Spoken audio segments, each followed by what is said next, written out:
Panvision TV presents. স্বামীর অনুমতি ছাড়া স্ত্রী বাপের বাড়ি যেতে পারে কিনা?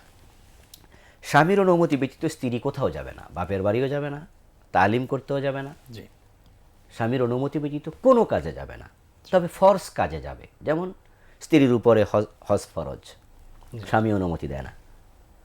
এখন স্ত্রী চাইলে তার মুহাররাম যে কোনো পুরুষের সাথে হজ যেতে পারবে, আচ্ছা, কারণ লা তাআতা লি মাখলুকিন ফি মাসিয়াতিল খালিক। আল্লাহ যে কাজে নারাজ হন সেই কাজে দুনিয়ার কারো কথা শোনা যাবে না।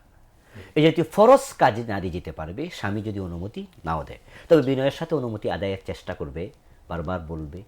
তারপরে দেখে সে কোনোভাবেই অনুমতি দিচ্ছে না, তাহলে সে যাবে। এছাড়া স্বামীর অনুমতি ব্যতীত স্ত্রী কোথাও যাবে না। বাবার বাড়িও না। এখন স্বামীকে এসে বাবার বাড়ি যেতে বাধা দিতে পারে?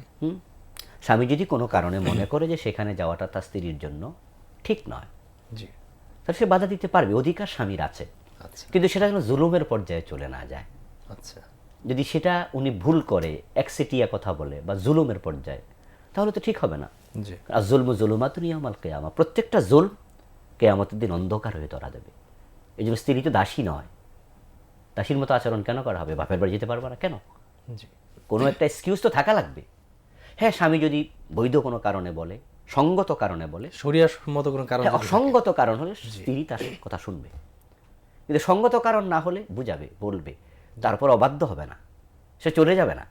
কারণ বাপের বাড়ি যাওয়াটা ফরজ না, জি, আমরা শুধু ফরজের ব্যাপারে কথা বলেছি। জি, জি, জি। তখন সে স্বামীর কথাই মেনে চলবে, কিন্তু স্বামীর এটা অন্যায় হবে।